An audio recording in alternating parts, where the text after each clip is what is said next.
Running out of stock can completely destroy your Amazon FBA business if you don't know what to do when it happens. So in today's video, what I want to do is give you guys some actionable steps to help you prevent from running out of stock, and if you do, then what should you do? So stay tuned.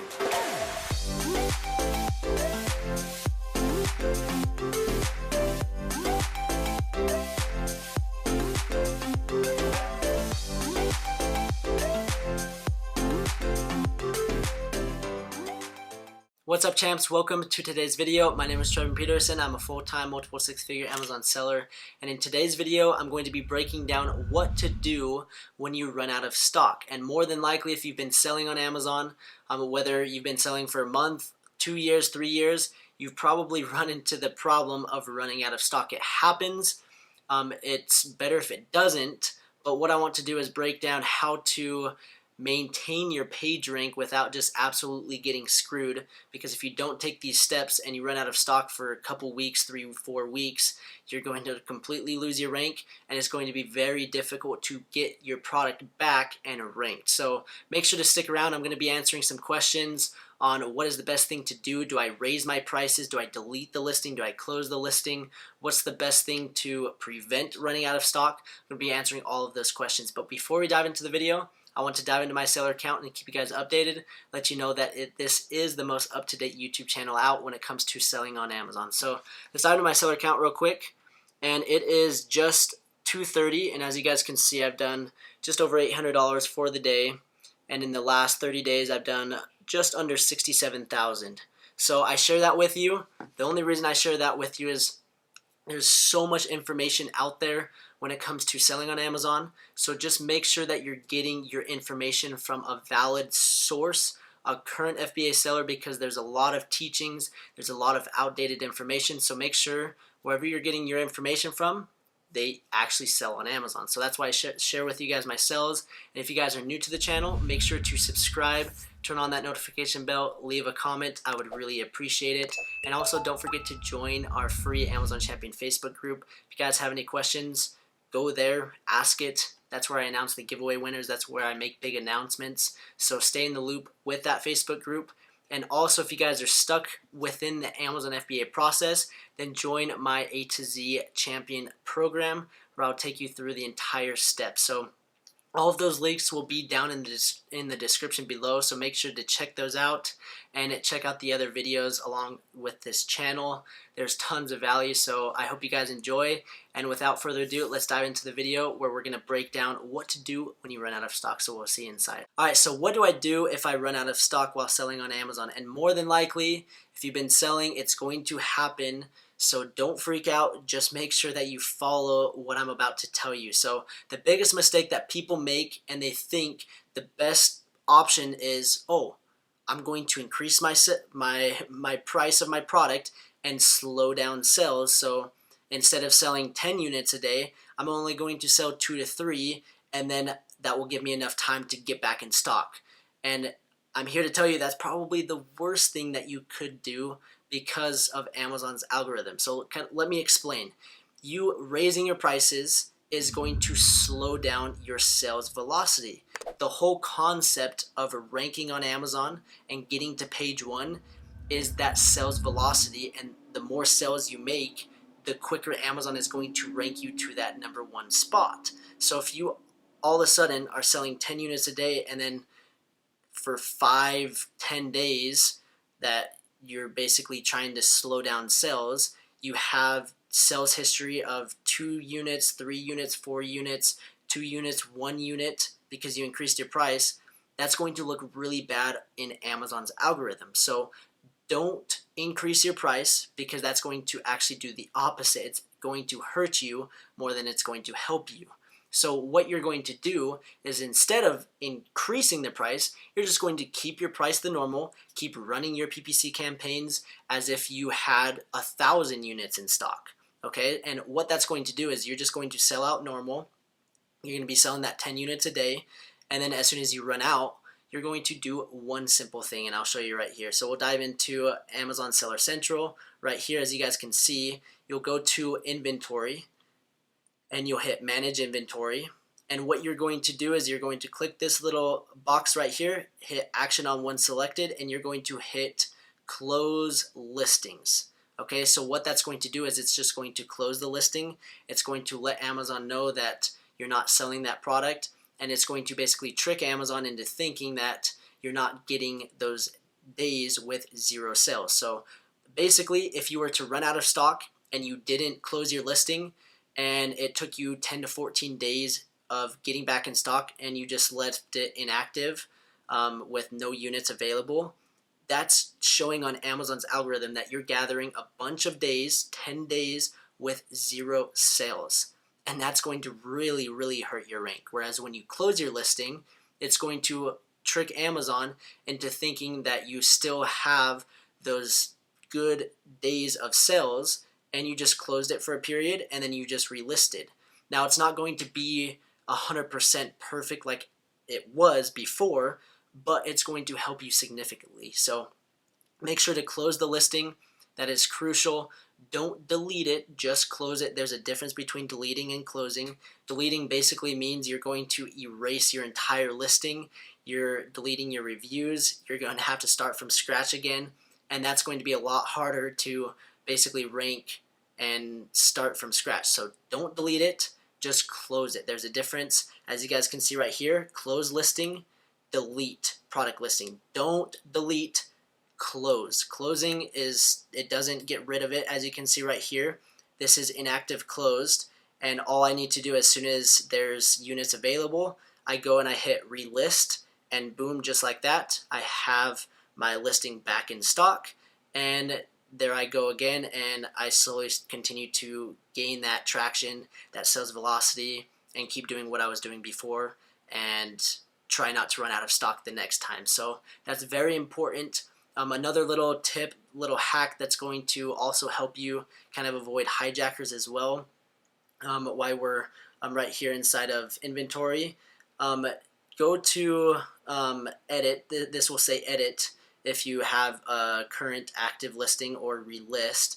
And what you're going to do, and this isn't going to 100% eliminate hijackers, but it's just going to help you a little bit more, and I'll kind of explain. So what you're going to do is go to offer, and you're going to see right here the max order quantity. So you're going to want to put this max order quantity of something less than like 15, 20 max. I mean, even 5, 6 units, unless you have a product that people like buying a lot of, then you can kind of adjust it, but you probably would never have the max order quantity more than 30 unless you just have this product, like I was saying, that people just want to order a bunch of.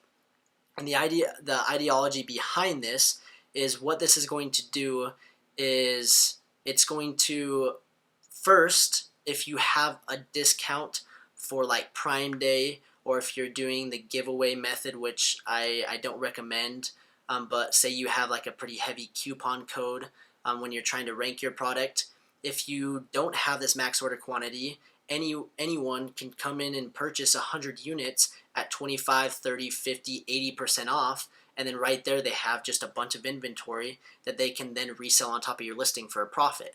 So this is going to help you avoid people being able to just order a bunch of units.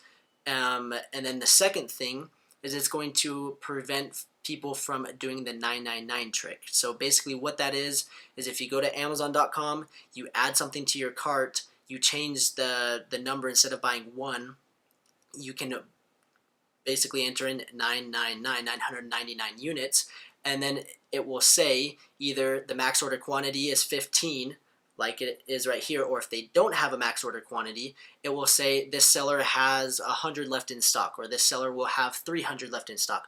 Or if it's you that's running out of stock, it will say this seller only has 30 left in stock or 25 left in stock. And what happens is these hijackers are going to pounce on that low-hanging fruit, and they're like, oh, that's the perfect opportunity. They're about to run out of stock.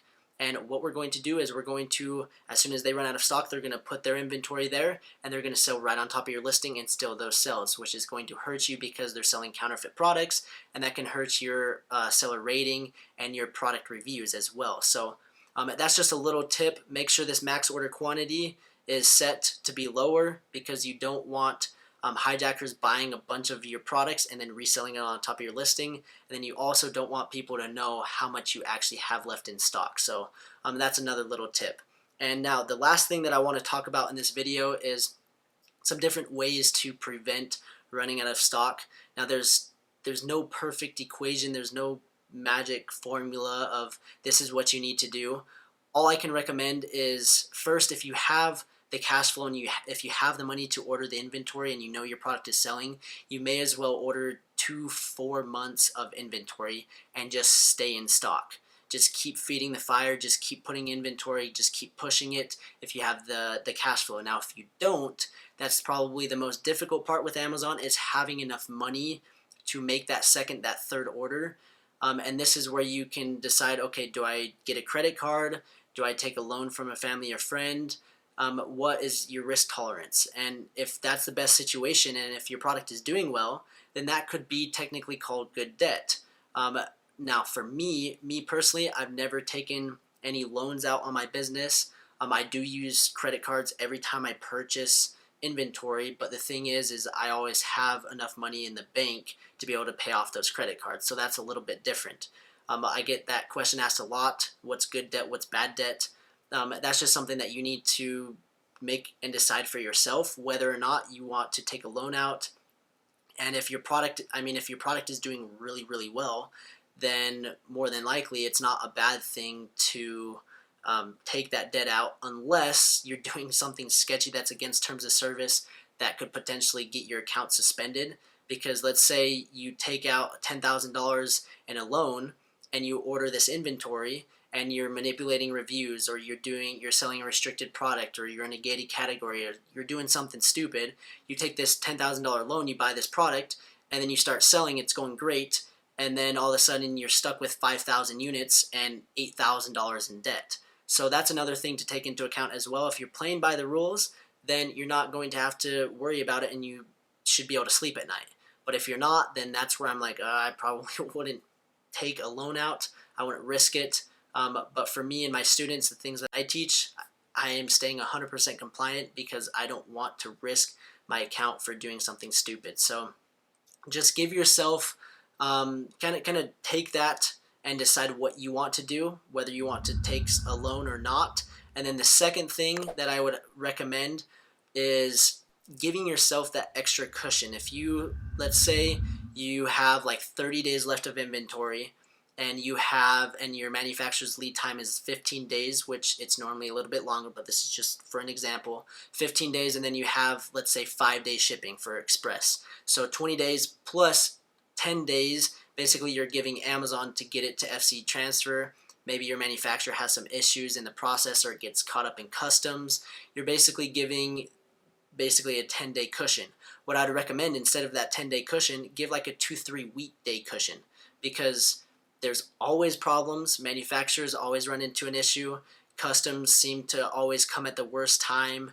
FC transfer as well always comes at the worst time, where it takes forever to get your units available, especially if it's during like a holiday or a busy season.